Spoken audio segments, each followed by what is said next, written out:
What's going on, guys?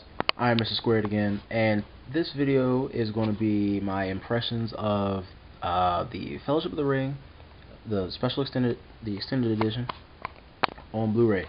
Now, this is probably going to be about under 5 minutes because it's not really much to say. If you have these movies, you pretty much have seen the film, so it's not really a video based on the script and all that mess. Mostly the audio and the visual quality of the movie. Now, visually, this movie looks great. I expect really nothing less from a movie of this caliber. The effects are great. The sweat on like everybody's face is so out there. It's so detailed. Like I see people just dripping sweat all over the battlefield. It looks great. Everything looks great. Skin is so crisp.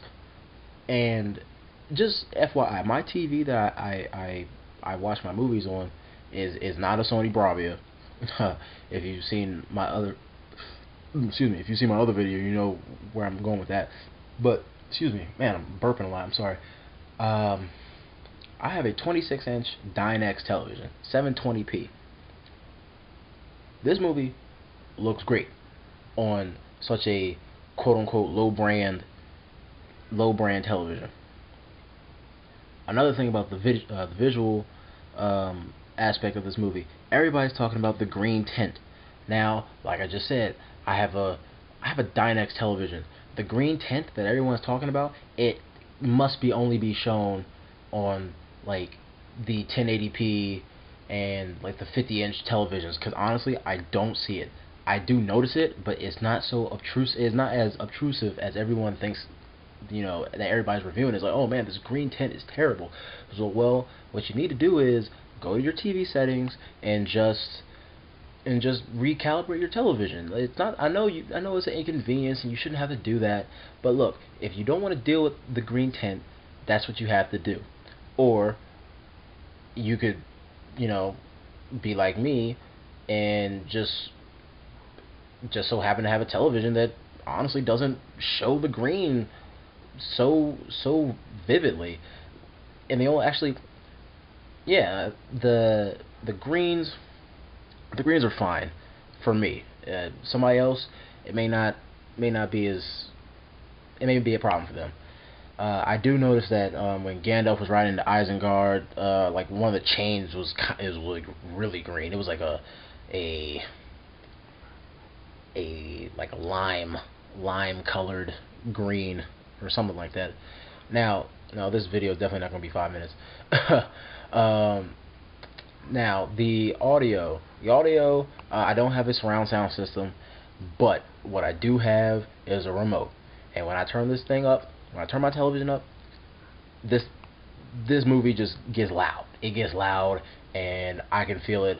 It's probably the only, just kind of a side note, back to the visual thing, it's the only movie that I've actually closed all my doors, closed my blinds, and turned the lights off, and just watched the movie. And going back to the sound, it was just overwhelming. So I had to keep turning it down. This is definitely the top, one of my top films so far in terms of audio, and that would actually rank up with the Aliens movies as well as Avatar and all that. So yeah, this is not really an impression / review on the movie itself, because like I said, if you own these particular versions of the movie, you already know what you're in for. So this is just a kind of quick impressions on the visuals. Oh, and the other visuals. In the beginning of the movie, when like the whole like dragon firework thing, that whole scene, Bilbo's birthday party is like the brightest, most crisp scene I have ever seen. I kept moving back farther from the television because it was just so bright. Because it kept hurting my eyes, and I was also tired too, so my eyes were already droopy, and that was just, it was keeping me up, but it was just a little too much for me. But I think that's it. I'm gonna I'm gonna do the Two Towers and Return of the King eventually.